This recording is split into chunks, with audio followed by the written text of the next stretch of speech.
சூரா அல் cough 5வது வசனம். இறைவன் மகனை ஏற்படுத்தி கொண்டான் என்று கூறும் விஷயத்தில் அவர்களிடம் எந்த ஞானமும் இல்லை, அவர்களுடைய மூதாதையரிடமும் இருக்கவில்லை. அவர்களின் வாயிலிருந்து வெளிப்படுகின்ற பேச்சு எத்துணை மோசமானது. அவர்கள் வெறும் பொய்யை தான் கூறுகின்றார்கள். இது ஈசா அலைஹிஸ்ஸலாம் இறைவனின் மகன் என்ற கிறிஸ்தவர்களின் நம்பிக்கையை திட்டவட்டமாகவும் தெளிவாகவும் நிராகரிப்பதாகும். யூதர்களின் நம்பிக்கையும், அதாவது நபி உசைர் அலைஹிஸ்ஸலாம் இறைவனின் மகன் என்றதையும் சேர்த்தே நிராகரிக்கிறது. மேலும் இந்த கருத்து மறைந்துவிட்டது. ஆனால் ஈசா அலைஹிஸ்ஸலாம் அவர்கள் இறைவனின் மகன் என்ற தவறான நம்பிக்கை ஒரு மிகப்பெரிய பொய்யின் ஒரு பகுதியே ஆகும்.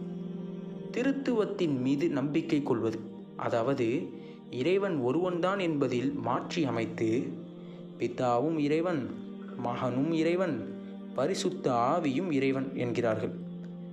இவ்வாறு மிக பெரும் பொய்யை உரைக்கிறார்கள்.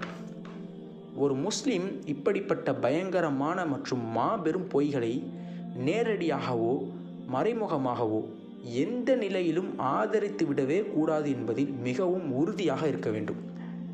இந்த வசனத்தில் அல்லாஹ் சுப்ஹானஹு தஆலா எவ்வாறு பொய்களை விமர்சிக்கின்றான் என்றால், நேரடியாக அவர்களுக்கு இது பற்றிய எவ்வித அறிவும் கிடையாது, இவர்களின் மூதாதையர்களுக்கும் கிடையாது, அவர்கள் வெறும் பொய்யை தான் உரைக்கிறார்கள் என்று குறிப்பிடுகிறான்.